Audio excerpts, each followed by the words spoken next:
Hello, everybody. It is your Uncle Fish back again for School of Fish Art Stream.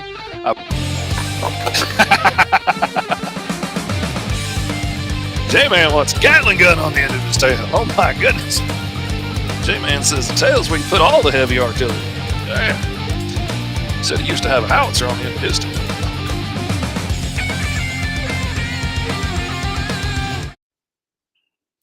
Hello, good morning. It is your Uncle Fish back again, like I am every Tuesday morning at 11 a.m. Eastern Standard Time for the School of Fish. Going to give a second, let some of our friends jump in here. And this morning, I have my buddy Brian J Lambert with me. He has got an amazing book on Kickstarter right now that I had to go back because you know big winged badass. I've got a soft spot in my heart for that. I had to go check that out. Oh man, thank you, thank you, thank you. I'm glad to be here. It's early on the West Coast, and yeah, man, I actually thought about it for a minute when I saw your campaign, and I was like, man, I should see if he wants to do like a crossover piece. But then at the same time, I was like, that takes a lot of time. I'm mid Kickstarter. Do I really need to take on anything else? Any other projects? Do I have the mental capacity for that? And I'm not so sure. Oh, I tell you, man, Kickstarter takes a lot out of you. Like I've been telling folks during this time, this is pretty much all I can do is pitch Kickstarter, make posts, go on shows. Like I'm doing a show or an interview or something every day for the rest of the campaign. And trying to get the word out there, trying to get it in front of more eyes. It's a constant grind, man. Yeah, yeah, no, it definitely is. I mean, obviously, it's ultimately rewarding. Otherwise, we wouldn't do it. But to Oh say yeah. like it's like not work, or to think it's not work, Oh yeah. or people who think it's not work who haven't done them, like, no, bro. That Even was just me. battling your own mind, right? Like, is emotionally damaging because Hmm. you're like, oh, this is gonna be fun, and Oh then man. you And don't make any money for a day, and you're like, everybody hates me. everybody hates me. Nobody likes my book. It's gonna fail. It's never gonna get out there. All Yeah, this time was wasted. Yeah. right, Oh, right, absolutely. yeah, That first day, the it's not going crazy, and you're like, oh, it's over. right, Yeah. right, It's right, torture, man. The yeah. first time I did one, like I didn't even know before that you could get comic books on Kickstarter. I didn't know it was a thing. I just thought it was like people trying to launch movies or invent something. I didn't know there was comics. Yeah. And so I launched mine, and man, I made a cool page and I put it up there and I clicked launch and I sat back and waited for that sucker to go viral and nothing. Right. Ooh, ooh. That's when I realized you got to hustle. Right, right. Man, the first two comics I bought, and I think I bought them the same day. I backed Tuskegee Airs by Greg Burnham and Marcus Williams, and I backed Unlikely Heroes Studios. They're super when they had like it was like 1 through 7 or something, Oh right? man. And I Ooh, had this same was. as you. I had never seen comics, on Kickstarter before. I remember it being like the Matt Damon platform. Hmm. Matt Damon and Ben Affleck made a movie through Kickstarter, so I didn't know what it was. And then I came on here and saw, and I was like, "Oh man, that's like the dopest thing ever!" And both of those campaigns were super successful. Oh yeah, and So I you was like, picked "Oh, two good ones to start with. right, You right, picked two really good ones. right." So I'm like, "Oh man, this is the thing. It's gonna be great." And so when I launched my first campaign, after I had done a little bit of research and we had built up kind of a little bit of a following, so I launched. I set my Kickstarter up, and I made the mistake that all rookies make. Are you ready to launch? And I'm thinking, yeah, I'm ready to launch. I'm not launching, but I'm ready to launch. Click this I'm ready to launch button. Your project is now live. It's like midnight on a Thursday or some random. Oh I was yeah. like, oh shit. So I will forever have a canceled campaign, right?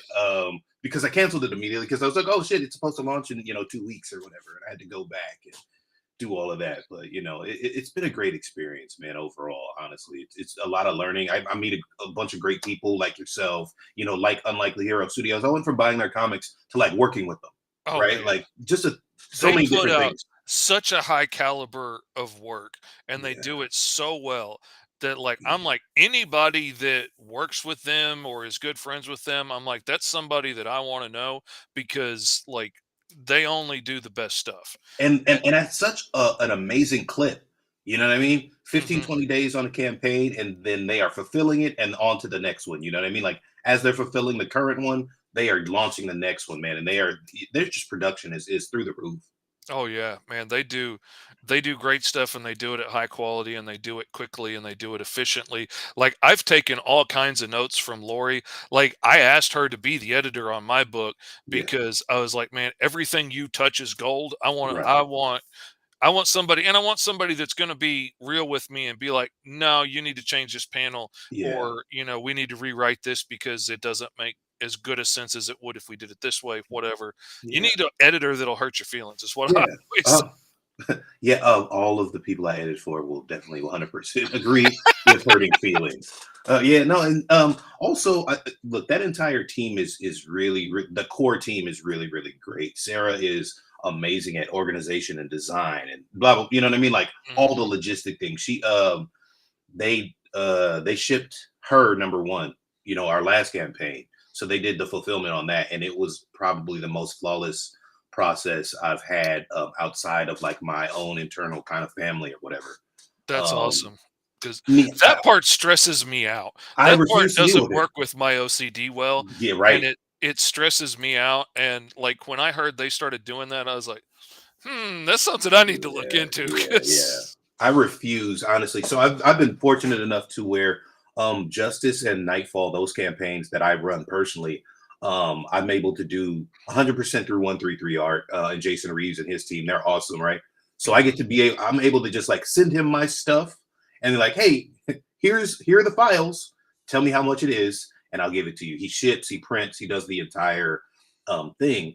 So it was kind of awesome also to have Lori and the UHS team and Sarah and them handle that other end with Malachi, because I'm the same way, oh dude. I yeah. my the way my ADD is set up. You know what I mean? Like I just can't. Yeah. I just can't. Like I know what I'm good at. I can make up awesome characters all day long. I can write awesome stories, but like we were saying before the show, making a neatly organized list of reward tiers and making sure that the rewards are in the same order from tier to tier because my OCD Mhm. freaks out if I don't Right. put them in the same order. Same. That stuff stresses me out. Same. Oh Same. man. What I've learned to start doing for myself with projects like that, and even when I take on other people's writing projects or different things, is I give myself a 15-minute break every hour, right? Because I know I'm gonna power through. Like at the top of the hour, I know for the first 30 minutes, I'm gonna work like a madman, right? Mhm. So for the first 30 minutes, I know that's gonna happen. The last 15 to 20, yeah, I'm gonna start again. I'm gonna start getting fidgety. I'm gonna start getting distracted. I'm gonna get another idea. Oh, why don't I do a mech story? Hey, Brian, you have to finish writing Yeah, Justice. Chill we, the we fuck we out. got Right, one we're doing right right, now. right, right. So I give myself a 15-minute break to kind of goof off. Right. So power through if it's one page or if it's 5 pages in that 45 minutes that I've written, or again tasks or whatever on Kickstarter, whatever. Give myself that 15-minute break so my mind can wander. So then when I start the hour again, I can come back refocused. That's a Um, good idea. yeah, yeah. It's honestly, man, it's helped me tremendously. Just in terms of kind of getting it together and being able to like focus on things that honestly my brain doesn't want to focus on. My brain wants to focus on the cool story, right? My brain Mhm. wants to focus on, wait, what if Carl and Justice could meet? Like, what's that Oh, yeah. story about? You know what I mean? Oh, Like yeah, there could be all an those other things, right? interdimensional rift and Right, you right. So know all of those things is where I want to be. But yeah, it's like I said, it's kind of helped it. And also, again, to their credit, Sarah and Lori and Eric, I talk to them pretty frequently, and they've helped a lot. Like Eric and I trade coloring tips a they lot, give a as our lot of their time. they Like, they do, don't they have do. to, and they Yeah, do. yeah, exactly. So it's a pretty awesome setup. And like I said, as far as Wingless Comics is concerned, we're very fortunate to be positioned the way we are, and honestly, to drive each other crazy because I'll be doing something and I'll get a message from Brett that's like, "Hey, calm down, stop doing another thing," right? Or Malachi will hit me up, "Hey, are you drinking your water? Like, are you resting? Like, what are we really doing?" So it's Mhm. again, like I said, I feel like we're positioned really well as like a team and a group that works together. I stay away from saying family because sometimes I feel like one, Vin Diesel, but then two, I've worked in the corporate world so long that unless you're really in it and know somebody, when somebody says like your family immediately, like that's the thing, it always feels like a hook. it always feels like you're trying to get me hooked in so that like you know what I mean? Like, oh, it's family, and then that's how you treat family horribly. So I'm really I don't want anybody to think that of me. I have been on the Um, other side of that, absolutely. I tend to be an early adopter of people, yeah, which sometimes freaks people out, but I'm like, "Oh, no, this is one of my people. Okay, yeah, you're in." yeah, yeah, right. You just But have to be I've very been on the other careful, side. right? You got to be very careful, and so that's what I say. Like on the broader spectrum, I try not to do it because I don't want anybody to perceive me like that. Even if in my mind I'm like, okay, yeah, they're one of us, right? Mhm. I just don't say it that way often, in order to make sure that I'm not freaking anybody out, right? Like I'm And not giving watering them it down, that making it vibe. Yeah. useless. Excuse me. Yeah, exactly. So, but again, like I said, man, this comic community in the general sense is It very welcoming, right? Yeah, In the very, very broad sense, which again, that's a double-edged sword. yeah, Um, but when you meet people like yourself, the team over at FSK, right? Like, okay, see, okay, we're gonna say this, right? But then I can be like, oh, the family over at FSK, the family over at Fourth Wall, the family, you know what I mean? Because yeah, we've all been working together, in some form or fashion for the last 4 or 5 years. So we are, you know, kind of yeah. family at this point.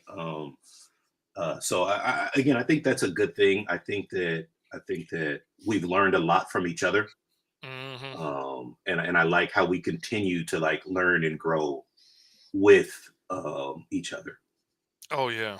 And, any anytime I come up against people that are willing to share their time and their experience with other people, I'm like, okay, this is somebody that I want to invest my time in Hmm. and my effort in with, because like that's one of the things that's always bothered me about like the artistic community as a whole is for generations there's been a whole lot of gatekeeping and a Hmm. whole lot of I can't let you in and make room for you because that's going to mean there's less for me. Yeah, And I hate that mentality. And and there's so many awesome like trades and art forms and stuff over the generations that have died because yeah, they gatekeeped it so much that like there wasn't another generation to hand that information off to. yeah. So we just don't have very many sign painters anymore Hmm. because like there's only a handful of people that learned that skill before the last group was gone. Yeah, yeah. So I think in our modern age, so I've run into this on a couple different levels, and on both sides of the spectrum, right? When I a couple years ago, and people don't do it too so much anymore, and I think that's because I've kind of created a name for myself and how I do things. But when I was first in the game, I had a bunch of people that would just hit me up. Hey, you're doing comics. Teach me how to do comics. Well, Yeah. hello, stranger. What's your name? You know what I mean? And oh, well, tell me how you did what you did. Well, Google is free, first of all. Hmm. And consulting. I had one guy specifically. He had hit me up. It was like a Facebook friend of a Facebook friend. And he was like, I sent my friend your way. And I was, and he was like, oh, hey, I want to get into comics, but I need you to tell me everything and how to do it. And I was like, well, consulting is lengthy.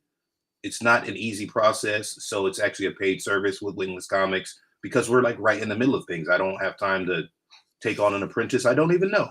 Hmm. And he was like, well, okay. Well, I was just looking for more informal help. Like you could just tell me. And I was like, again, it's paid, but hey, here are some resources. Again, Google this and that. And I was like, I'm not being funny. Google is actually a great resource. You should Yeah. check it out. Like look up scripts, look up how to write comics. You may not even need my help. Oh, well, I was just looking for somebody to kind of do it and just tell me. And so I hit the original guy up and I was like, don't send anybody like that to me again because they don't Hmm. want to like learn, they want to like piggyback. It's I call it They the want it Jurassic Park handed to theory. them. They want to jump ahead of the Right, line and not right. put in the hard work. They want to figure out some Exactly. trick to get to the end. Exactly. Yeah. Exactly. And yeah, yeah. So I've always hated that, and I've encountered it enough times for it to be something that actually exists, something that you have to be aware of. Excuse me, and differentiate between a person like yourself that may be like, hey Brian, I saw you did this thing in your script. Like, how did you do that? What's the technique? What, you know what I mean? Or what were Or you like thinking about? what Or was the thought press behind the thought exactly. process behind it so that I could apply that to my thing? Yeah, Or like yeah. like there've been a couple of times like I've had other creators get mad at me a couple of times because I tend to ask a lot of questions. Hmm. Just because, like, to me, my life is an open book. I'll share everything with everybody. I'll tell you where and how I did whatever. Yeah. And I get not everybody else is that way, and I get there's people that take advantage of that. But Mhm. like, I remember one instance in particular, I was asking somebody like, "Hey, do you know of any other like podcast that I could apply to see if like maybe I could get on there?" Yeah. And they took it like I was trying to get their list of secret information. And I all I was really wanting to know was like, tell me if there are other shows out there, and I Mhm. will do my legwork to try and get on there myself. But Yeah. like there's so many that like we don't even know about. Like I didn't know Chuck Pennell had a show for the longest time, Yeah. and like we were friends and talked all the time, and just it never showed up on my feed. Yeah. And until that day it showed up, I didn't know it was there. Yeah, yeah, right. And so it's kind of this wild thing of again, okay, who's your friends and who's your family, right? Like who are Hmm. the people that you trust? And again, I've had situations like that as well, where I've shared information with people, and then you look for that in return, and it is, oh, this is my secret squirrel, mission and stuff, and that tells you right there, okay, we weren't the friends that I thought we were. This Hmm. was kind of maybe a one-sided thing. It's also I'm okay. So we were just talking about how if your Kickstarter doesn't make money every single day, then you go into a bucket of tears, right? Which I do, obviously. But I'm also egotistical enough to be like, I could tell you or Lori or anybody, right? Or Mike Watson or Danny, hey, these are all the shows I went on. These are all the press releases. These are all the things. I still feel like it doesn't matter that you would go on them or use them, right? Because you're not Hmm. me. So Yeah, we're whatever not I'm gonna able get to the do exact that. same results. Yeah, yeah. So and that's one of those things. So I've never been with somebody, again, somebody who I know. Again, you could ask me my entire list, and I'm gonna tell you, I don't care because I know you. And so I feel like that's one of the communal things that happens. And again, it shows you really quickly who is your actual community and who isn't. Which is one of the things that I try to stay very aware of who's actually in my community, Hmm. and who's actually kind of working towards the same ideology that I am, in terms of making comics and putting out content and putting out stories, and doing that. Because again, it's the indie community, right? But I Yeah. feel like, and this is going to maybe sound a little gatekeepy, but I feel like people don't know the difference between indie and amateur. And Mm. sometimes we get judged based on that, right? Mhm. People think indie means amateur, a lot of times I'm screaming to the top of my lungs, like, no, these books look as good as anything you've seen at Marvel, DC, Boom, Image, or even better, IDW. You know what I mean? Like, there's a difference between indie and amateur. Yeah. eh, You know, Not that there's not a lot of amateurs out there, right? you know, competing. That was the thing that was hard for me when I first started into this was like we were saying earlier, it is so much easier to do this now than it has ever been in history. Like when I graduated college, the internet was new. You could not send giant files on it. Artists that didn't work in New York had to FedEx their pages in. Like it was a whole different animal back then. And you couldn't just connect with people around the world, work on awesome stuff, send it to a digital printer that can put out one issue or 100 or 500 at reasonable prices. Like when I looked at my local newspaper for printing a black and white, like 20-page comic, it was going to be 10 grand to print 5,000 copies, Gee, and they would not go any lower than that just because yeah, running the presses, yeah, like it took that much just to make it worth doing it. And I was like, well, at the time, young dude, just got married, starting a family, like 10 grand might as well have been 10 million. right. Like, It no wasn't going way to you could happen do it. for me. Yeah. And so it's so much easier now, which is amazing. But at the same time, anybody can do it now. Mhm, And so, like, you have to stand out among a sea of amateur books. mhm, And that was something I was really impressed with, because Brian was nice enough to send me, all the copies of Justice and stuff so I could read them to catch up on what's going on. And from the get go, these books are top notch. They're solid quality art, beautiful looking, great writing. Like a lot of folks I love dearly. The first book or two might be a little rough, and then they caught their feet and they yeah. figured out. And like I always say on my TikToks, your first books are gonna suck, and that's okay. We learn that Mhm. way, and you won't make those mistakes again.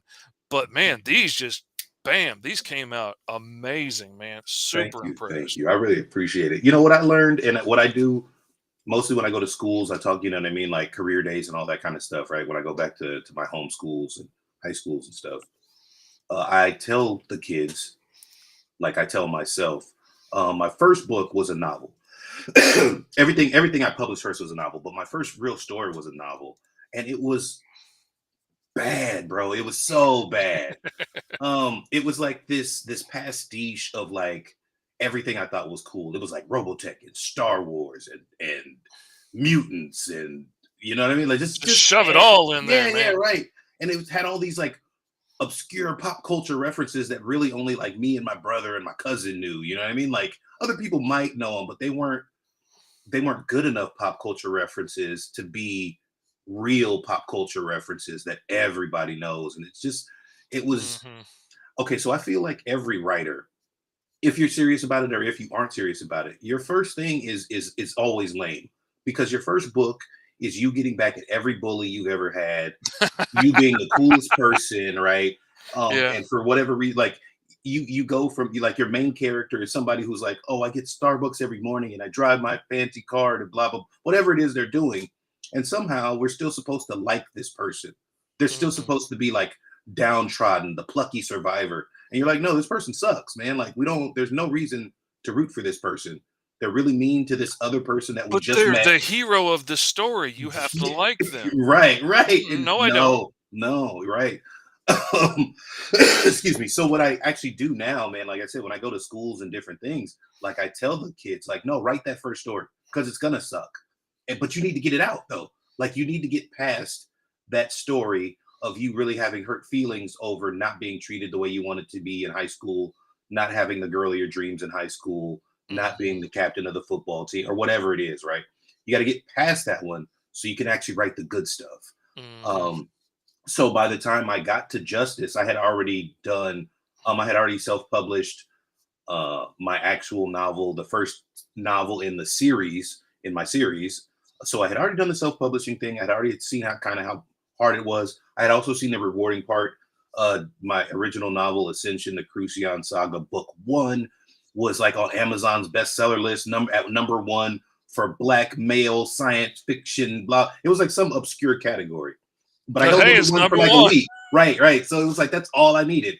And so by the time I got to Justice, I had a pretty good handle on how I like to storytell, Hmm. and on what I like to do. So once I got the hang of, again, novel writers go into comics and they do this thing where they're like, in the panel description, I'm like, Justice stared at the panel. You know, he stares at the reader. His eyes are burning like the wood fires of. You don't have to say all of that, right? Like it doesn't Hmm. matter. You tell your artist he looks angry. Justice is staring at the panel, angry, and then you do the dialogue part and you do the story and narrative part within the story framing, and it just makes it a little bit easier. You kind of got to get out of your head about a few things. But once I did that, it was perfect. Like once I did that, it was an amazing process, and I kind of knew where I wanted to go. Also, while not being a religious book at all, and I always say that because I don't want people to think this is some kind of trick to try to convert people. Um, Justice is based on Christian mythology, right? I treat Christianity, something that I am somewhat well versed in, as a mythology not unlike Greek or Roman or Egyptian or Norse or Japanese, or you know what I mean? Hmm. Because again, in their time, people believed in these what we call mythologies now. That was their religion. So I feel like it's okay to give Christianity that same type of And we treatment. we will freely play with those ideas now with Exactly. abandon Exactly. and make it our own. Yeah, Yeah. I can absolutely see that. I was curious, and was gonna ask like where you stood on because like you really get into some real detail in it. And So sorry. What were you saying? oh, I was just gonna say you go into a lot of real detail in it. So I was curious, like where you fell on it. Like was this were you a believer? Were you not? Was this something that? So I grew up in a church family, obviously. You know what I mean? I feel like, again, when I first started writing Justice, and even the Wingless Comics universe itself, a couple things were important to me culturally. Culturally, overall, for Black people, music is very, very important, right? And historically, so has religion. And I mean religion that was stolen, in the African diaspora, and obviously Christianity, because of this is just historical context. You know what I mean? Mhm. It, regardless of how I feel about why it happened, these are historical contextual things. So I feel like the best storytelling comes from what you know. So lean into it. I'm a very big Tolkien fan, and Tolkien wrote a lot of things that he knew, right? Mhm. Like a lot of people love the Lord of the Rings, and so much of that is based on religious concepts, right? If Mhm. you really, really dig into this stuff, and so it makes sense because that's what he knew. He was a linguist. Yeah, he was all these other things, but also he was, a guy who studied religion and and theology. And so I come from a family of my mom's an ordained minister. My father, before he passed, was a minister of music. Like just in my entire family. So having that background of things, again, it makes sense from a storytelling perspective to get into it. Mhm. um as I've grown older, my beliefs have changed from what they originally were, right? Because well, anything, I As think they when you're tend to. right, when you're a child, you believe one way because that's kind of what you're taught, and that's kind Mhm. of all you know. And as you become an adult, certain things kind of maybe fall by the wayside or change. And I don't think that's a bad thing, but I feel like also it's a very rich storytelling mechanic, if nothing else. Mhm. Um, Prince of Egypt, an amazing movie, right? And it uses again historical biblical context, but it's visually stunning. I also think something like Legion, which was not the most visually stunning movie, but it had some very interesting concepts. Constantine, very interesting concepts. You know what I Well, mean? that's the thing, like, once you start delving into, the parts of Christianity, the real stories that are in there, then it suddenly gives this much heavier context to the story you're telling and gives it a much grander scope. And even if, like, I remember some movies that I loved as a kid would throw out random scriptures that meant this amazing thing, and, Mhm. like, I would later find out they're absolutely made up. Like, there was no, Book of Larry or whatever. They Yeah, just they threw that in amongst all the other things to yeah. give this story we're making up a grander context. Yeah, yeah. Yeah, I think about the God, what's the name of the one? Christopher Walken. Um Oh yeah. um God, where he plays Angel Gabriel. I just can't call up the name of the movie right now. Yeah. Oh, it But was so good. right, I always love that. Viggo Mortensen is the devil. Like you just again, you get this kind of great imagery. And Justice itself was born for me out of the idea. I was watching, I think it was like The Ring, but like the American version of The Ring. And I got really pissed off because I was like, well, I don't like things where there's no way to win. Mhm. I don't like I don't like supernatural things where there's no way to win. I get it. Life is life. So sometimes people don't win at regular life. But the moment we cross over into supernatural, right? And we still can't win, like there's no path to victory, it makes me mad. And a lot of times, even on Freddy Krueger movies or Jason or anything kind of supernatural, you get you get this demon or this evil whatever with like some pretty awesome damn powers, right? And then the Mhm. hero is always somebody that's like, please God, just if you'd help me this one time. And I was like, that's so weak. Like, how are you going to be like in war or as a warrior or whatever, and you're crying and pleading? Like, it always drove me crazy. um so the concept in my mind was like, oh man, this would be really dope if on the other end there is this badass kind of warrior or warriors, right? That are Mhm. just as ruthless, just as battle hardened, almost just as bloodthirsty, or just as bloodthirsty, right? Mhm. But in like a quote unquote good way. We have something like Spawn, obviously, and if anybody who's read the comics knows that it's like influence. Spawn is a huge influence on what I do.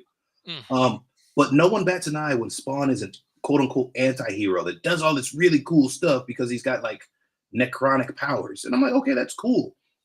But what about, again, in a historical religious context, what about all these people or beings that were supposed to have fought in this grand first war, right? Like the biggest war in the history of all things, where a third of the warriors get thrown down into hell after. Hmm. And you know what I mean? Like it's a humongous thing. Like, what if it's a war? Where are all the badass people on this other side?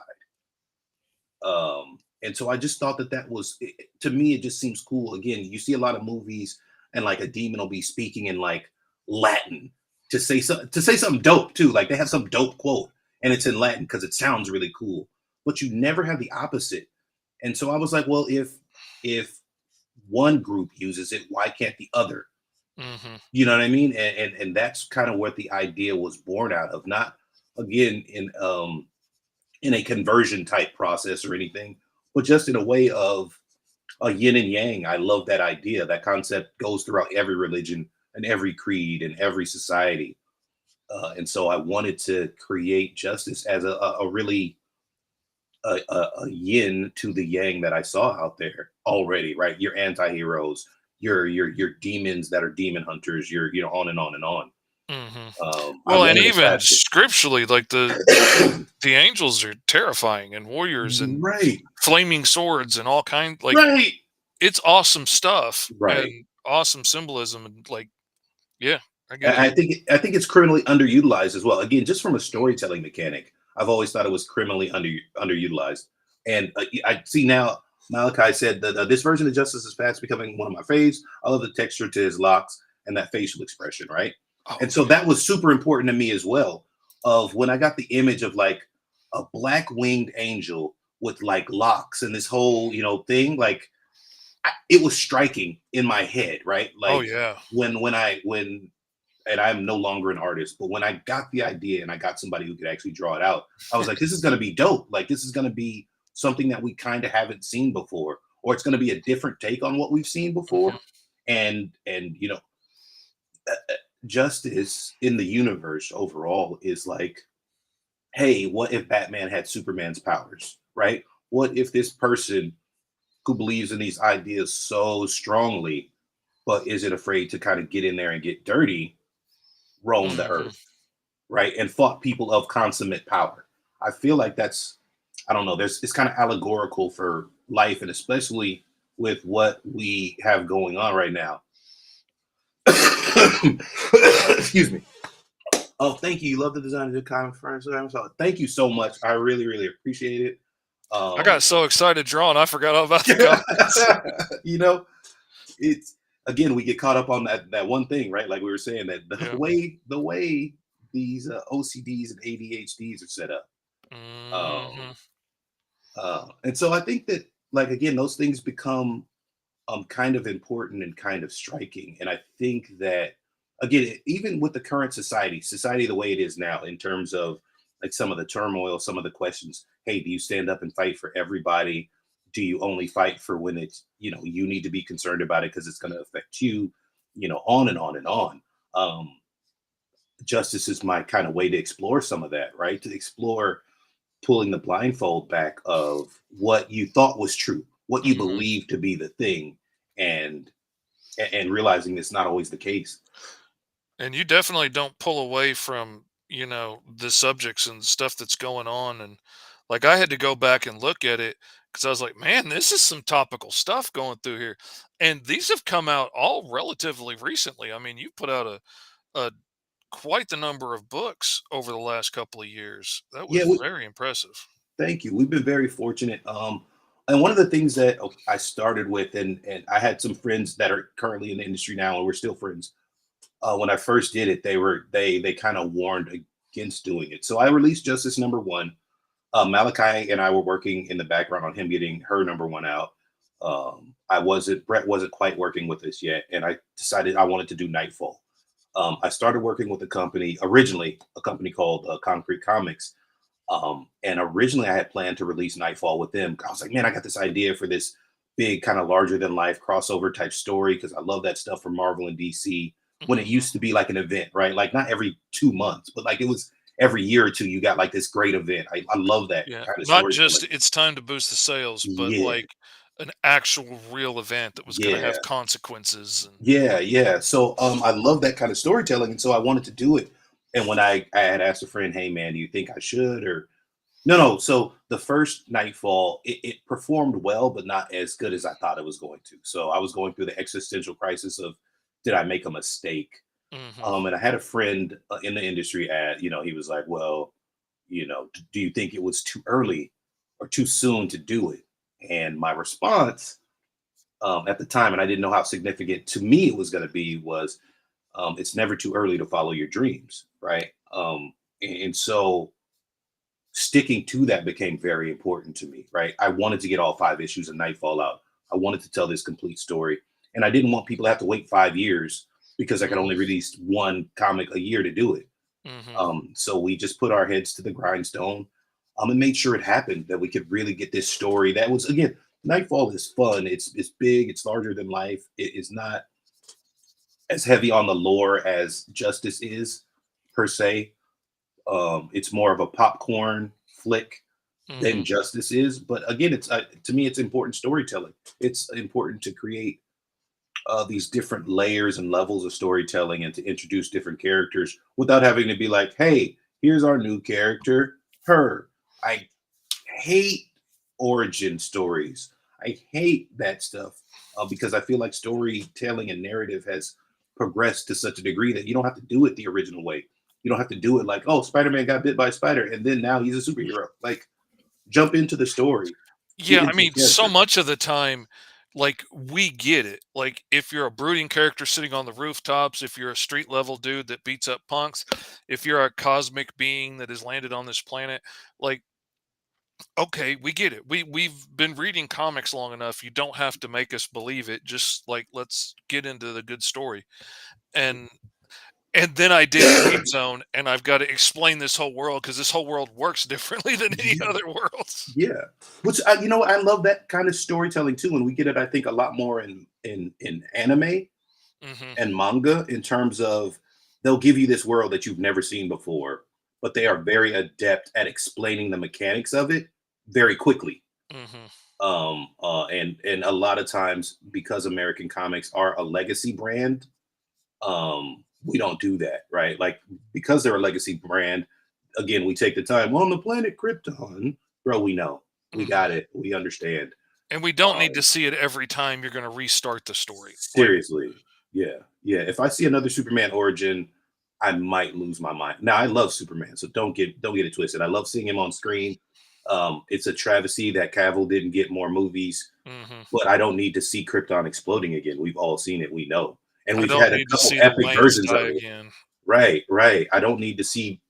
That's one thing I do love about the Spider-Man movies. Now, I'll be honest with you, we didn't see Uncle Ben die again, hmm which I thought was really, really dope, and I thought it was a twist on what we normally get. So I just think that I love a lot of Eastern story mechanics. I love the way Hong Kong cinema, you'll jump into in the middle of a kung fu murdering spree, and then an hour and a half into the film, they explain to you, "Oh, we trained in the same dojo," and you get that 5-minute flashback, and everything makes sense now, and you're like, "This is the best story ever." hmm I love that type of mechanic because it doesn't slow down. Again, the narrative voice and the narrative tone. We just get into it, Yeah. and so I like taking for granted. Again, there are some things in our world that we set up and we lay over time, in terms of who Justice is and who he's interacted with, and really establishing that, like, no, this dude has been around since the beginning of time. So um, there are those kinds of things that I like getting into, but getting into in a way that I think is topical for what's happening. Well, that's also the other thing. Like, you can have a line or two of conversation that could explain, like I watched man take his first steps. I've been here since the beginning. And Mhm. boom, Yeah, okay, dude's been here. yeah, And we don't have to go back and do a 10-page spread that explains, how we got here necessarily. yeah. I also think you limit yourself because, again, there are some stories that we haven't gotten a chance to tell yet. But one of the images to me that, and again, I haven't released this, I haven't really done it yet, but at one point or another, you're going to see Justice and another angel battle, right? And in this battle, they're going to be fighting inside of a tornado made of fire. If you know anything about the Bible or some of these biblical stories, that Mhm. precedes the parting of the Red Sea, right? Mhm. So for me, I get to do all these really cool storytelling things by saying, oh, well, why is there a tornado of fire? Because Justice was fighting somebody and they're dumb powerful. And so I get to tell part of a biblical story again and bring in some historical context. And then I get to tell something really, really cool. And then I get to go into the next scene and say, hey, Justice is leader of the Felix Legions. So the reason the Israelites were able to escape and the reason the Red Sea parted is because unseen to them, the Felix Legions are flying across the Red Sea, shepherding people, and that parts the sea. You know what I mean? Like you can give all these cool little asides if you don't limit yourself to, yeah, Justice came down in 1993. And from Mhm. 1993 to 1995, he worked at a newspaper.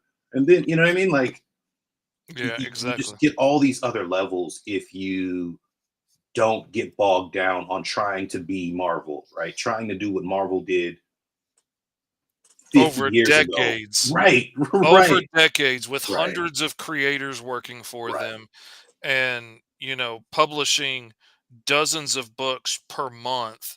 Like that's just not something we can do as an individual Yeah. creator.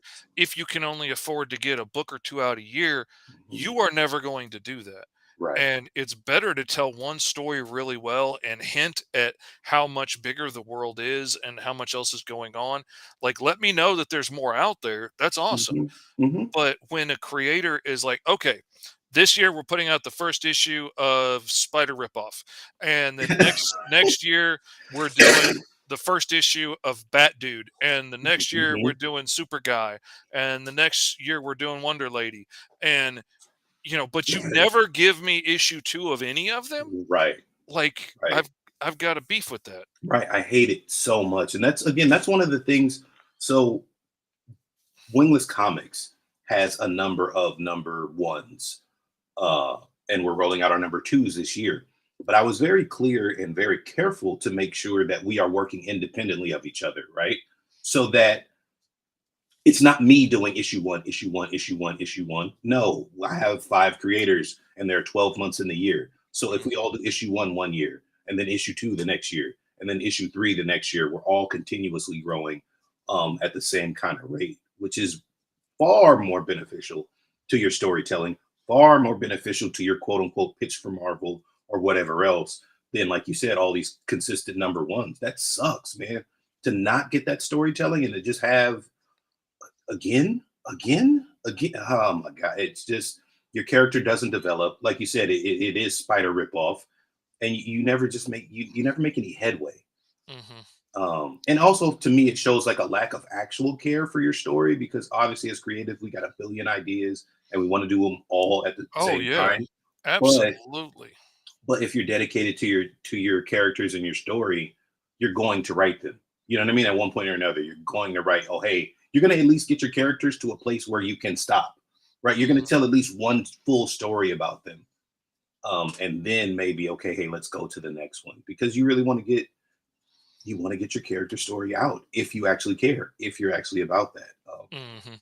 And Oh, it legit bothered me that I was starting on another book when, like, Green Zone's not at issue 10 or yeah. something. Like that bothered me.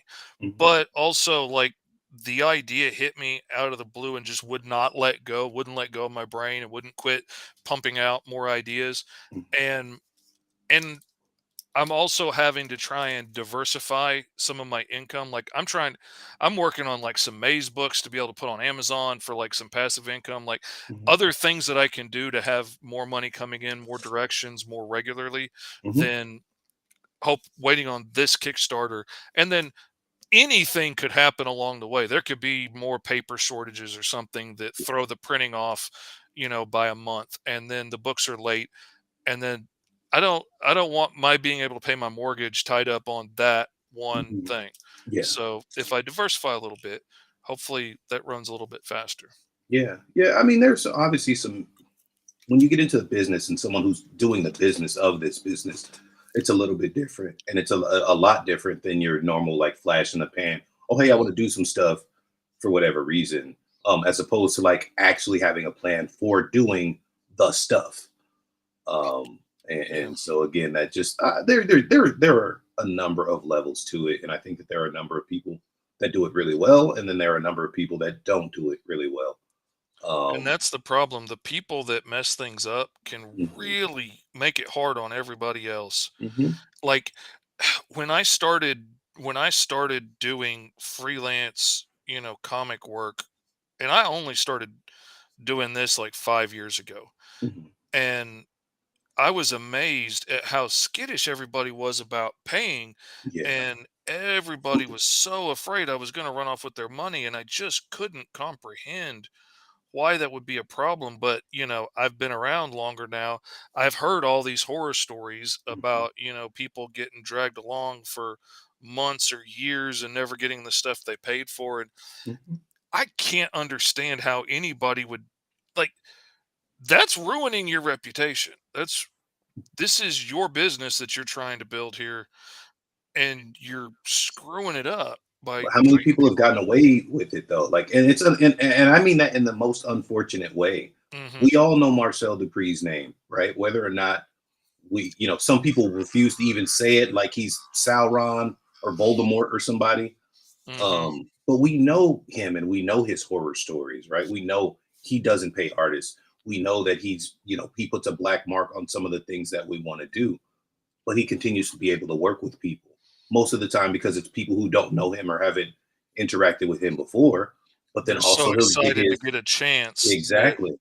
they're not paying attention to what everybody else is saying. Yeah. And you know what? So that's another huge part that a lot of people don't do. And I've run into multiple companies that and you're dealing with this now. I know you are. How many marketing companies have hit you up? Marketing. Oh Oh, let me say it with my. quotes. Marketing companies have hit you up about your Kickstarter campaign, right? And Hmm. and there are so many people that haven't done the 5 minutes of research to say, hmm, this looks phony. You know what I mean? Or what are, we've had hundreds of campaigns that we've helped. Okay, well, what are the campaigns? No one ever lists the campaigns.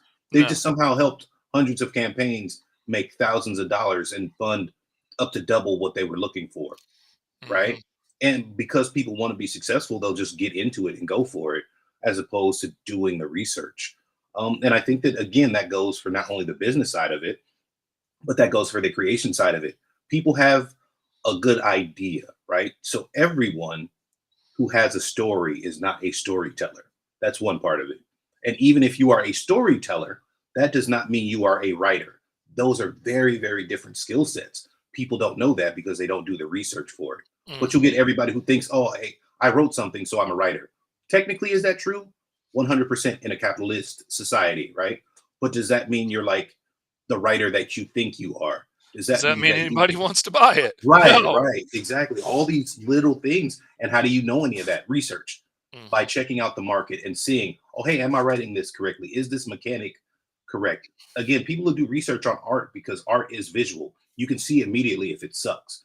Whether or not you like Frank Miller's new stuff, which I don't, and I haven't liked Frank Miller's new stuff in a while, it's visually easy to see, that it is different than what you would call your normal comic art. It is stylized, it is all these things, and it's very easy to see that. It is much more difficult to see the writing mechanics that he employs and the noir type storytelling he uses in, Dark Knight Returns, unless you know, Hmm. unless you understand that, unless you've done some research. And so, again, all these things go into creating this world of comics that we love and dedicate to and drive ourselves crazy with. But it takes like a discerning eye to again know the indies from the amateurs, to know the Hmm. pros from the indies, and on and on and on. Yeah. It's there's so much to it. And I love that it's so easy to get into now, and there's so many new voices and stuff that can be heard in a way that they couldn't be heard before. Mhm, But also there's so much more to have to weed through now. So mhm, like when I find a diamond in that sea of garbage, Yeah. boy, I grab onto that sucker and I will tell everybody I know about it, and I will try and get the word out about it as much as I possibly can. And, there are some creators out there that, I just stumbled across their work and they have got a new fan for life because, they put out good books regularly, and I will back everything they put out and I will share everything. And because I know how much that means to me when Mhm. somebody gets out there and shares my work and is like, "Hey, this is really cool. You ought to go check it out." Yeah. And so I'm like, "Absolutely, man. I'm on your side now. I'm gonna be hawking this as hard as you are because I want Right. to see them succeed too." Right. That was exactly how I felt with, Unlikely Hero Studios. Like I said, man, they were one of the first people. And as I was getting into the industry, I was like, man, I'm going to work with them one day. Like I'm going to do some stuff with them. And Hmm. then, I mean, I'm fortunate enough to have a very good, to build and create a very good and strong friendship with both Eric and Lori and Sarah. You know what I mean? Like it became like a self fulfilling prophecy, which is pretty dope. Hmm. But again, even if not, even if we didn't, they had a fan in me in terms of like I like what they do. I like the work that they Oh put out. man. Even though all the books aren't like my normal comic style, right? Like I'm more of a quote unquote classic or superhero kind of style guy. Hmm. But when you have a company that just puts out top quality stuff, it doesn't really matter because you know the stuff is going to be, Oh, it you know, is always going to be good. And, like the one book that I slept on, and I don't even know why, was The Surgeon. I dude. I don't know if it was something in the pitch about it, the Mhm. Westerners. I don't know. I was like, I'm gonna let that one go. And then Lori asked me the same thing. Like I met Lori just as a guest on our Five Star Fridays podcast one time. Never heard of her before. I was so impressed with her. Mhm. And she sent me some of their books, and then I was done. I was a fan after that. I was Yeah. following everything they did after I read Super, and um, like you said, when she asked me to come on and help out with a variant cover for Surgeon, I was like, absolutely, yes. You don't have to ask me twice. And Right. so she sent me the books so I could know what was going on for the cover. Mhm. Man, Yeah. I don't know why I slept on it, but it's the dumbest move I ever made. It's such a good book. Right, right. So I want to just real quick. I just want to. Sarah said George R. R. Martin is a good example of how willing people will be to wait for the work if the story is good. 100% agree. I wish he would finish the last book, and I hope it's good and it better be better than the damn series. Because oh my god, don't get me started on fucking Game of Thrones, the TV series. But I also you brought up the surgeon, which is great because John Pence, man, we worked together on the Sundering for Unlikely Hero Studios. We did some editing for that. And I learned more from John Pence in the couple months that we did that editing than I had from anyone scholarly in terms of like writing and craft and editing and these things in Hmm. years. The dude is a font of knowledge and how he does things. Like he's super organized. Hey, from this day to this day, I'm gonna get X amount of hours of this done, and we're gonna do this and go this way. Boom. Um, and it worked so well. And I see that in his writing as well, right? It's very not just to the point, but it's like to the meat of the issue. Hmm. And that's what I like about the Surgeon. It's super grounded. I love a dystopian future. Oh You know, it just yeah, the surgeon is criminally slept on, and it still does good, but it's criminally slept on. Like it needs to be talked about yeah, it should be on the in top of larger circles. everybody's list. Yeah, hundred Like percent, it is such an awesome book. 100%. So yeah, man, I again, I love the stuff that they do and they put out, and the work that gets done and how Hmm. it's done, man. It's super awesome. And again, it's a credit to again to indies in general. You don't have to worry about whether or not it's gonna be there or whether or not it's gonna be on time or all those other Or things. if Like, they're gonna even put it out at all, yeah, or how yeah, many years is it gonna take to get it? Nah, yeah, yeah, this yeah, is coming, and it's coming in yeah, a yeah, timely fashion. I mean, yeah, every once in a while there's delays, but that's just Right. life. Right. But That's not them. There's a difference yeah, between a delay, like you said. We had paper shortages. We had all this other stuff. Stuff is getting trapped on the docks. That's not a function of the company. That's a function of the business overall. yeah, Um, that's not, oh, I had the blahs, so I didn't do anything for 6 months. yeah, You know that, nah, you're not going to get that here, yeah. So yeah, no, it's or a bunch definitely of great. endless excuses Right, about right, this, that, or the other happened, and right. all the reasons that it's not my fault that I didn't order books or whatever. Yeah, yeah. There are what you call it. Excuse me. There are so many, even again, professional creators, right? Like I think what Lifefield, I was talking to somebody in Lifefield, it took him like 10 years to put out one issue for something that was Mm, on Kickstarter. You know what I mean? Like you're getting yeah. pro guys that like, well, I know you're capable of doing the work. You just kind of don't feel like it. It's not a priority because you already got Hmm. the money. You already got whatever it is. Or But something more fun and more exciting came along, yeah, and so you scrapped the people that are already paid for your work, yeah, and that's just, to me, that's just terrible business. But if you're somebody like Rob Lightfeld, you're going to have enough fans coming back. It doesn't mhm, matter if you lose 100 because you exactly. didn't fulfill that. Exactly. And it's such a shame, but it's true and it happens all the damn time, Hmm. you know. But again, that becomes a knock on what's crazy because that becomes a knock on indie comics. That doesn't become a knock on Rob Liefeld. That No. becomes a knock on Kickstarter. Oh, see, I Yeah. can't trust people when they do these campaigns. And it's like, no, you can. You just can't trust him. Um, Hmm. but Like for example. there was one of those creators that and not that size. Like he was a solid indie comic creator, working at places like Scout and Alterna and things like that. I mean, but full-time job, and I loved everything that he put out, and his art style was a lot like mine, which made it even more interesting to me to be able to study like what he was doing and how he was doing it. And because mine's style is a lot simpler than a lot of people from our age that are all super hyper, cross hatching and stuff everywhere. And Yeah. absolutely loved his work, followed him, backed all of his books. And then, like, his last book, it took like 2.5 years to get out. And for like the last 2 years, he's making all these posts about how it's the only thing he's doing and it's his full time job and he's not doing any other projects. But still, it Mm, took forever I'm like, how are you surviving? right. Like, if you're not taking on other jobs, how are you paying your bills if you're not Right. busy doing something? Because this book ain't coming out. Right, right. I also, and I'm not, I don't like hustle culture either.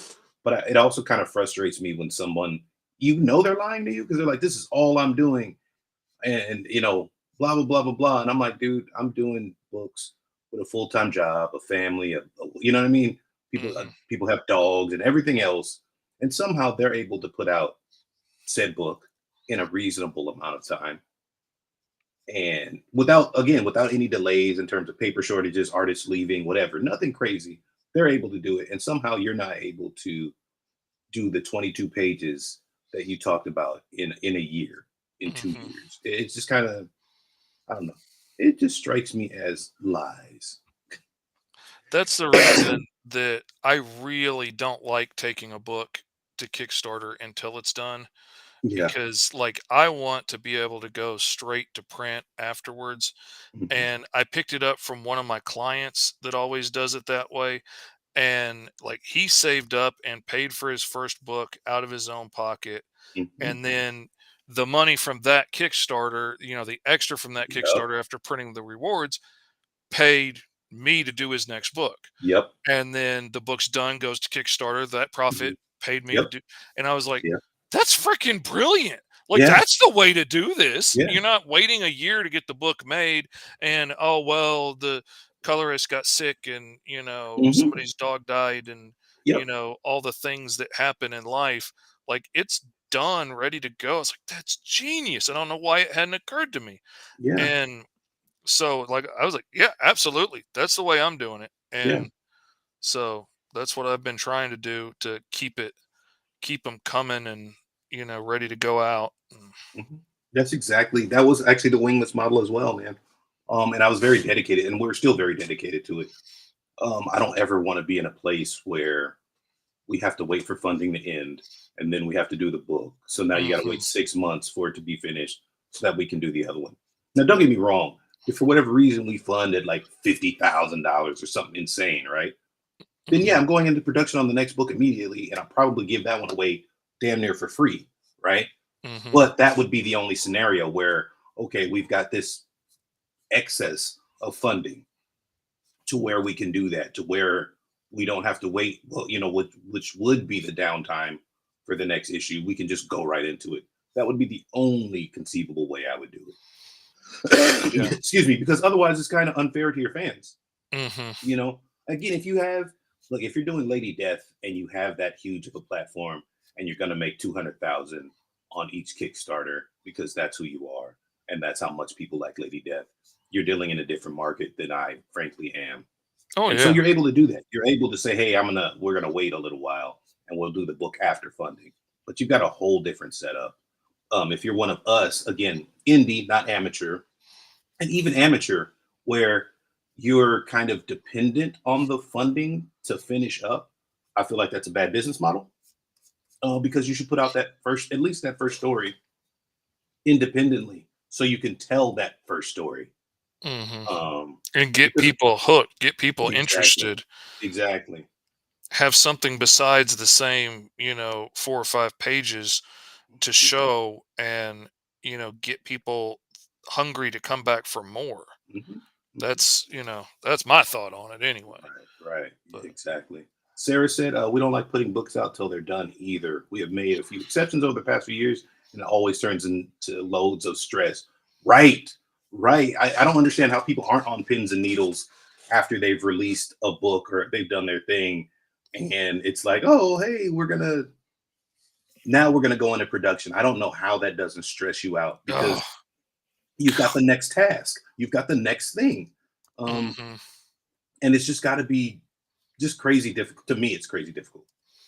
yeah, I'm under enough stress every day as it is, just with my brain and my anxiety, and like Right, I don't need to add to that. Nah, right, I'm good. right, right. As easily and as efficiently as I can do things, that's always going to be the way, as far as I'm Hmm. concerned.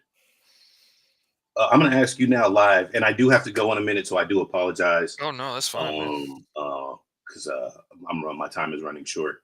Uh, can I color this as well? Hey, if you want to color it, absolutely. That yeah, I look, dude, I love this piece. It looks awesome.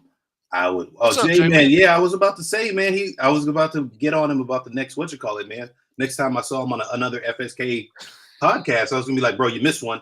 Hmm. What's going on, Jay, man? But yeah, no, dude, I love this piece. It looks dope. I would be honored if you let me color it. Absolutely. I'll stop here and send it over to you, man.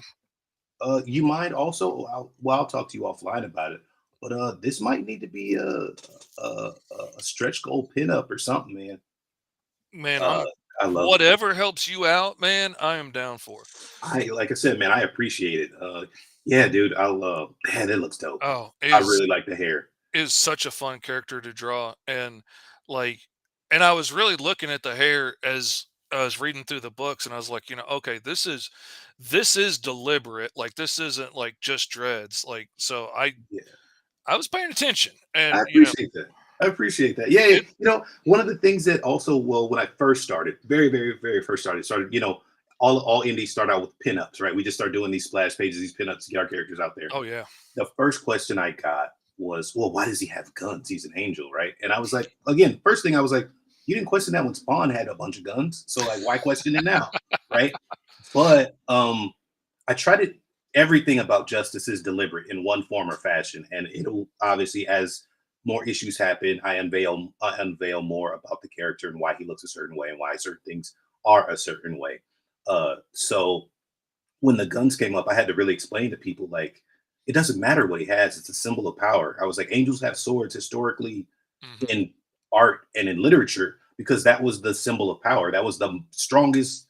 weapon. Weapon they could It's have right only then. yeah, yeah. That's the only thing. The only thing that sword is made to do is kill people. It has no other utility. And so I was like, what is a revolver? A revolver is not for anything other than killing people. Like Mhm, that's the utility of it. So it was like the symbol of the most power. And so at the time anyway. So I love that someone like yourself can pick up on like the subtle things of like, hey, this, like I said, it's intentional. It's not, I just throw a bunch of things together. It's mhm. intentional why he looks the way he does, Oh, yeah, why I there's thought the certain little gun pieces. was a really interesting choice, and, like, in my mind, I immediately thought, like, because at first I was like, "Well, angels have swords," like you said, but then I was like, I wouldn't believe there's any angel blacksmith forging these out of real steel. Like, this would be some kind of construct of energy or the will of God or whatever, which could be whatever it needs to be in this situation. Yeah, And whether that be an old timey cannon or how it's like whatever it needed to be, yeah, I can make it right now. And if pulling out two guns, that works. And that strikes from a lot further distance than a yeah. short sword does. Right, right, right. Just like, wait until issue. I think you're going to enjoy issue 4, and I know that you scrolled past a couple pages that we have on the Kickstarter right now. Hmm. Earlier before we jumped on, or as we first started. But like I said, you knowing some of like the quote unquote lore behind it, some of the historical context behind it and stuff. I think you're going to really enjoy a couple things that happen in issue 4 to kind of again peel back some of those layers of like, yeah, this is like a being, but is it, you know what I mean? Like this again, this is not a man necessarily, right? Like Hmm. this is a being. Yeah. Um, and he's made that kind of clear in a few, certain terms of like, hey, I'm not necessary. I'm cloaked in Hmm. the image of a man, but I'm much more than that. So that's gonna come full circle, Man, you got me hooked, dude. I'm I on from here on appreciate it. out. I'm on the train, man. I am following this. I am backing. I am I realized today as I was reading through it this morning, I was like, man, I'm gonna have to up my pledge. I gotta Man, go up to the physical books. I And I'm appreciate backing you too. so many books right now. And I'm like, Seriously. I got to Right. figure out a way to move some things around. I'm gonna have to talk to the electric company and see if we can pay that next month because Right. I got to get these in print. I Man. love digital comics. I'm a big supporter of digital comics, Mhm. but God, it's so beautiful, man. I'm on. There's something about having that paper, having it in your hands for like the real books, right? Like the Mhm. ones that really strike you. Yeah, dude, I actually picked up 2 more editing jobs because I think, look, Matthew Jones is on right now for Void Beast number 5. Changa Safari from 133 Art Milton Davis just dropped yesterday. Danny Quick and Morgan Iverson have theirs going. Mhm. Stranger Comics has one. And I'm on like 3 or 4 other ones, man, that I did, came out of nowhere. Yours, you know what I mean? I'm like, well, okay, cool. Here's another, 20, $30. And look, $20 is nothing, right? Like that's your daily meal. But once you've done it 7 times, you're like, That that's starts to add up real right, quick. right. Yeah. So no, it's been again, man, it's been a great time. Oh, Sarah also said, like in Supernatural, Michael Sword was literally human. Exactly, right? Like these things, I like being able to expand on these concepts. Like I think it's super dope when again, and I realize that these are people's religions, so I would never do like necessarily a parody of it. And just Well, that like was something that I was kind of impressed with because, like, I mean, you're playing around in this playground with these characters, but you're not being disrespectful about it, and adding in things like vampires and stuff. But like, you're not. A lot of times, if somebody is not like a pastor or something and does a book like this, a lot of times it tends to come off as, look at these stupid people and that believe this nonsense and how horrible it is, and it doesn't have that connotation to it. Like, and it was something I was really impressed with because that's a hard line to walk, to touch on these kind of themes and use them so in such interesting ways and not cross a line with it. I'm really impressed, man. thank you. I think one of the biggest things that I try to take, right, and I've learned this over time, um, respect, right, and respecting people. I grew up again. I'm an '80s kid, born in '81, right. So I was talking to somebody the other day, and I grew up in a time where there were like 5 races, right. at least in America, right? Like it was like white, black, Mexican, Chinese, and everybody else. And if you grew up in the 80s, that's all it was, right? Hmm. And it wasn't at the time, it wasn't disrespectful, right? It always has been disrespectful, but that's the way things were. Now, flash forward 40 years, right? And we have more knowledge about gender studies. We have more knowledge about LGBTQ, right? We have more knowledge about cultures. We have all these other things. And so, whereas in high school, I definitely said some things that I would never say now, right? I definitely Oh. said some things that would have got me canceled, and I would have deserved it, right? But again, that was a different time. But I think as a 40-year-old man and writing things, it's not hard to respect people. It's not hard to respect what we call mythology, somebody called religion. It's not hard to see the beauty in, look, the story, one of the mythological stories of like Japan is like the swordsmith dipped his katana in the ocean and like a piece of metal fell off of it, right? Because it was hot. Like some of the molten metal fell off of it. And that's what created the land of Japan, the landmass. Bro, if that imagery isn't some of the dopest imagery, and if you can't respect that people write some dope imagery, if nothing else, and they Hmm. believe in it and respecting, like, hey, I don't have to make them look foolish in order to tell this story, then like you're not a writer, you're not an author, right? I've read so many, you read the Hunger Games, you read Twilight, you read, or see all these different things, and you see how loosely they play with things that people believe and how sometimes passively pejorative they are about that. And to me, being on the other side and being able to say, no, I don't have to believe it in order for it to have power and magnitude and gravitas. Like it's not hard. Hmm. I can just treat people with respect and give them the same like natural respect that I give myself. And you can tell a dope ass story, right? Like Hmm. people are gonna lose their minds when in Caliburn moving forward in the series when they see what I do to the round table. I'm a very big Arthurian legend guy. I love it. I grew up on it. But when you see what I do to these characters, some people are going to be mad, but it's always going to make sense, right? Because again, I'm going to do the research, Hmm. and again, respect the source material and just change it to be what I want it to be. Again, that's not hard. You just got to take a little bit of time and a little bit of care, Hmm. you know. Yeah. And yeah, I really respect what you're saying there. And like having the forethought to be able to change our minds as time has gone on and be Mhm. able to say, you know what, I've got new information now. I can make a new stance on this. I've had more experiences now that show me that maybe stuff wasn't as clear cut as I thought it was. Yeah. And oh God, to think how much I thought I had it all figured out at 16 and Right. then thought I had it all figured out at 20, and how much I thought I understood until like I adopted my oldest two sons, and now all of a sudden I'm a father to two very brown Filipino boys in a very white town. Mhm. Really opened my mind, and Mhm. I thought I understood a lot better. And then I have a black daughter-in-law that's just as beautiful and ebony as she wants to be, and all of a sudden I had to realize I didn't understand as much as I thought I did. And now I've got these beautiful brown grandbabies running around.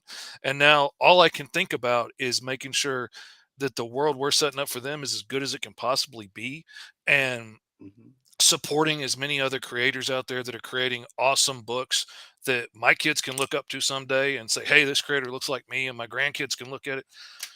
Man, I'm all about that now. That's like my full-time job when it comes to Right. supporting comics. It's crazy too because it doesn't really take that much effort to take yourself out of it, right? Like to take Hmm. the ego of like I saw this comment the other day. I think it was yesterday, and somebody was talking about somebody had drawn Dorothy, and they drew Dorothy as a black girl, and they were like, "You're erasing our white culture, and you're blackwashing." And I was really like, "That's not culture, right? Like an intrinsic difference, but in order to realize that intrinsic difference, you have to take yourself and ego out of it. That whole Star Wars controversy when they were like, "Oh, they're erasing white people from the galaxy," it's like, hey, what's the inverse of that? If they're erasing white people from the galaxy by showing more people of color, what does that mean the white people were in the original, right? Like, what does that mean by your mental state? That means they erased everybody. So again, there are like a lot of like points where we live in a society sometimes where people think that in order for me to win, you have to lose, and for you to, Hmm. and it's not like there's literally, especially when you're talking about like a galaxy far, far away, bro. There's enough space. Let's make another planet. No It's big a fucking deal. galaxy, dude. Right, There right, is room. right. So it's not. it's not like a huge deal, but again, it takes like a lot of ego and to be able to do that. And I do write again. You've read issues 1 through 3, I think, probably from Justice. Oh Um, yeah. I write Justice in a way that is my experience, right? Because Justice is made, he looks a certain way, but he's on this planet.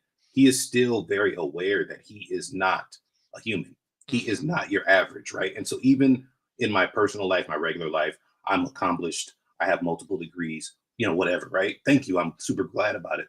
But I can also go in there and realize that I am not, when I go into a corporate office, I'm still a black man going into a corporate office, right? Like there's still all these little subtle things. When women go and they're in the corporate world, they are still a woman in the corporate world. Hmm. And so I write from a place that's sensitive to that and tries to speak like knowledge, understanding, and empathy to that situation so that the kids that read it are like, oh man, this is a dope black hero. I can cosplay as him tomorrow. But Oh yeah. also the non-black kids who read it, right, can say this is just a dope hero. And they're not going to know that they're gaining experience. The same way people didn't know sometimes that X-Men was talking about, marginalized people. They didn't understand it the same way of like, Hmm. oh, they're mutants and why do they treat them bad? They didn't realize that it's also talking about regular marginalized people and trying to grow that empathy. Well, when you are one of In, those marginalized people, that's an amazing thing to have to be able to right, hold on to right. and say, somebody gets it. I'm not alone in the world. Yeah, yeah, yeah. So I think that what we do overall is something that is like super necessary and super beneficial to a lot of people when done correctly. When we handle it correctly, we can tell these cool stories that we want to tell. Look, I want to tell stories about dudes that are flying around with flaming swords, like you said. Like, I love it, right? Like, so the visuals on one end are great, Hmm. but on the other end, we can tell something that actually resonates with other people that are around in the same time and in the same sphere, and kind of grow again the understanding that we're all trying to kind of reach, Hmm. which I think is super important, man. Oh yeah, like every time I send, new pages from Green Zone to Lori to edit, she's like crying, "Oh my God, poor Virgil! Why are you so mean to him?" And I'm like, I'm not trying to be mean to him, but I'm trying to show, like, I've known and grown up with so many people that have grown up so rough and had such a hard time, and everything was stacked against them every direction they turned. And I want to show what that's like for a character.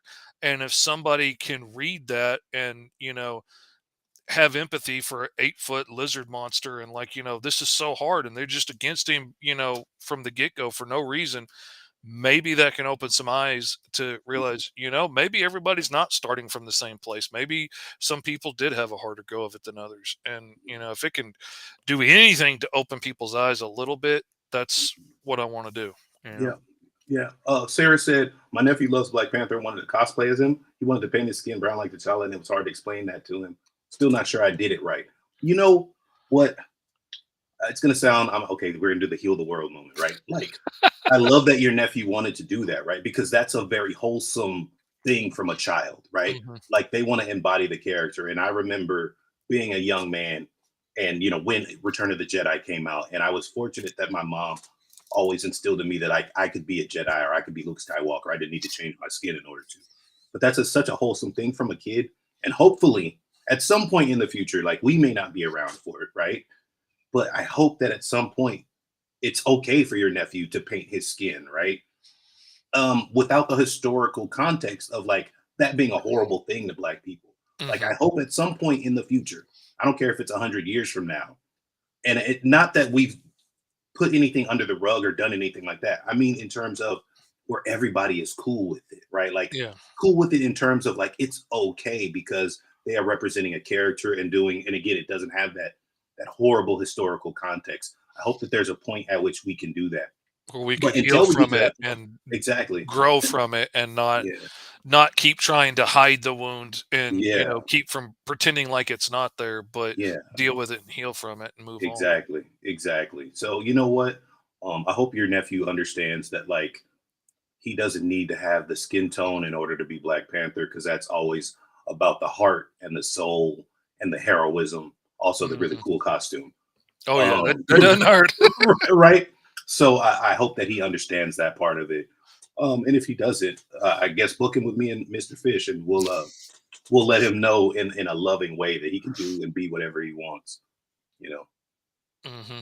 Absolutely, man. This has been so much fun hanging out with you. I really appreciate you getting up so early Oh on man, I your side of appreciate the you country. having me, man. You know what? For the art I just saw, I'm gonna say it's worth it, man. And we'll probably have to talk about a honestly, we'll have to talk again about a cover maybe for the next book, man. Oh man, I Uh, would be down, dude. yeah, Like I yeah. said, you've got a fan for life out of me now, man. You're not getting rid of me now. I I'm gonna be appreciate it, man. following the rest of this, dude. Yeah, It was I'm looking forward to Call as well, man. I really, really am. Honestly, man, it's got that old like, um, God, I want to say Harvey Birdman, Attorney at Law, but that's not the original show. What was the original show? God, uh it's got that like throwback look though, right? It's got and yeah, I love throwback cartoons. I love that era of I keep saying it's kind of like, Conan meets Flash Gordon, or, like, I don't know, Space Ghost, like yeah, it's fun, it's action packed, it's not terribly deep, it's kicking ass and taking names and killing monsters and saving princesses, and but it's just so much fun. right, And like, right. it's the same kind of fun that I had playing He-Man in the backyard in the sandbox when I was a kid. Yeah, And I just, once the idea hit me, I could not get rid of it. And a month later, I had a finished book and a Kickstarter and a Patreon and all kinds of things going. And I'm like, all right, well, we're going to do this. We're going to see what happens. awesome, man. Like I said, I'm looking forward to it, man. I can't wait to see it. Obviously, I backed as soon as I knew about it. I appreciate that, And man. yeah, Thank yeah, you. I can't wait to see what you do, man. So again, I really appreciate you having me on. Oh, It was yeah. a great, great conversation, man. Your art looks amazing. I really appreciate it. Oh, yeah, man. I can't wait to see it in print, dude. And I can't wait to see what you do with the colors, because, man, I'm, I'm excited, dude. Thank you very much for coming on. And again, go out and back Justice. It is a good book. I can tell you for a fact these are good. You're going to want to get all the back issues.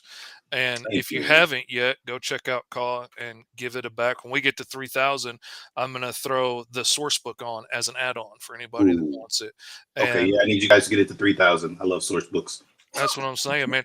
I just wrote the entry for Caw with his backstory, like, not even the full thing, just a chunk of his backstory. I literally made myself cry, and I was like, "Oh, dude, this is gonna be good." Awesome, awesome, man. I'm like I said, man. I'm really looking forward to it. It's gonna be dope. It's All definitely gonna right. be dope. Do you have like a cameo tier or anything on there? I haven't put one in. Mhm, Uh, the problem is it's taking place. The majority of the book mhm, takes place on a spaceship full mhm. of very particular aliens, Okay, and okay, nobody looks like them. okay. But I'm starting to think like maybe I could find a tank in the background to stick somebody in. Mhm. And so I'm gonna have to go back and look, because that would be awful cool. Okay, That would be awful neat. If you look in the tanks now, you might see some characters from another book that you'd recognize. okay, But awesome. Okay, awesome, awesome. Like I said, I'm looking forward to. We'll have to talk about something. I got an idea for maybe, like I said, a cameo in issue 2, man. Um, my wheels are turning, so we'll have to talk, man. We'll talk oh, offline. absolutely, dude.